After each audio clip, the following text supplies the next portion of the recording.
Hi everyone, thank you so much for joining me for SLP Palooza. Today I'm going to be talking all about teacher collaboration before and during the remediation process. So let's get started.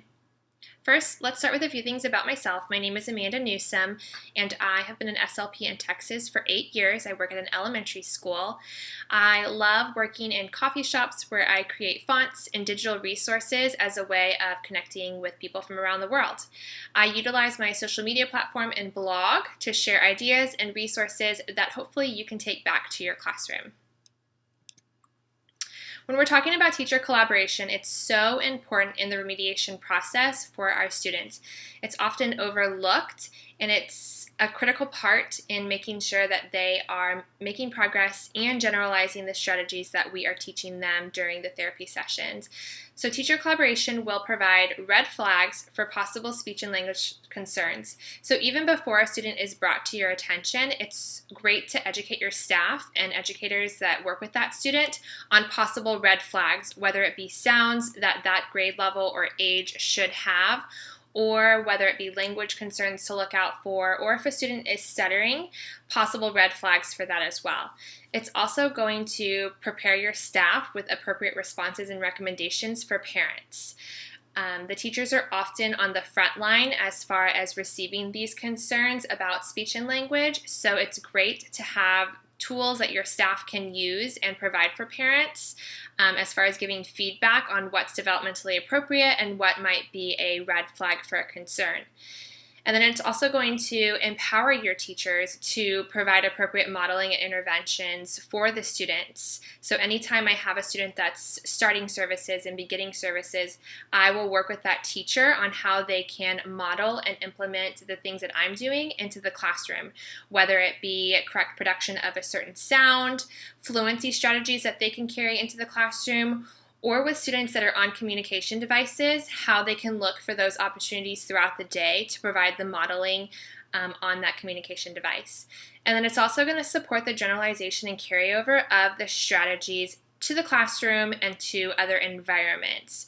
So we often work with our students for a short period of time throughout the week, so getting teachers on board with what we're doing so that they can model those things in the classroom as well is super important in carrying over those strategies and skills. Let's first talk about teacher collaboration before the remediation process. As the communication expert on your campus, what are some things that you can do to help support your staff before a student is even brought to your attention? The first thing that you can do is educate your staff. At the beginning of the year, I like to give a quick presentation on my role as a campus SLP and then common red flags based on the student's age or grade level. I divide it into articulation, language, and fluency. And then I also provide some recommendations that the teachers can give to parents if they receive a concern. I also do the process of making a referral from intervention all the way to assessment. The next thing you can do is be proactive. At the beginning of the week, kindergarten often introduces a new letter, so I will go into the classroom and help the teachers model that sound, whether it be a fun way to make the sound or a strategy that they can use to make the sound correctly.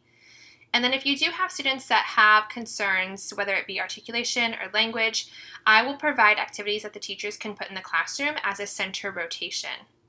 You can also follow up with your teachers. I provide the teacher handout at the beginning of the year, and then I also put it in their mailbox in the middle of the year as well. And this is going to help prevent those late end of the year referrals. This is the teacher handout that I was referencing earlier, and it will be a free download at the end of this presentation. It's available for each grade level, kinder through 5th, and on the handout I provide a description of the role of a school-based SLP. I also have possible red flags in the areas of articulation, language, and fluency, suggestions for parents and guardians, and then I also provide the next step. So once a teacher has found a red flag, what can they do next? This part at the bottom is editable so that you can edit it for the process that fits your campus. Now let's talk about teacher collaboration during the remediation process. The teacher and the staff members that work with that student are extremely important in the student carrying over the strategies and skills that you teach them during therapy sessions into the general education environment. So let's talk about ways that you can support that. The first thing that you can do is you can let the teachers and staff members know that it's a team effort, that every individual that works with that student is important in their progress and carryover of the skills. I am always modeling whether it be a sound or how to use a communication device, for my teachers so that they can support that student in the general education environment as well. I also access the curriculum.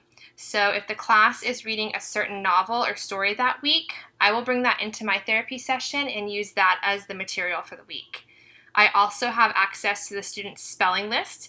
This is a great opportunity if a student is working on a specific sound. You can use that as your word list for the week. And then also accessing the weekly vocabulary. You can either pre-teach the vocabulary for some of your language students, or you can use that vocabulary right along with the teacher for the week. Accessing the curriculum is a great way to let the teachers know that you are reinforcing what they are teaching into your therapy sessions. The last thing you can do is provide materials for your teachers. I have sound task card boxes that have activities in them for specific sound that would be really great for early finishers.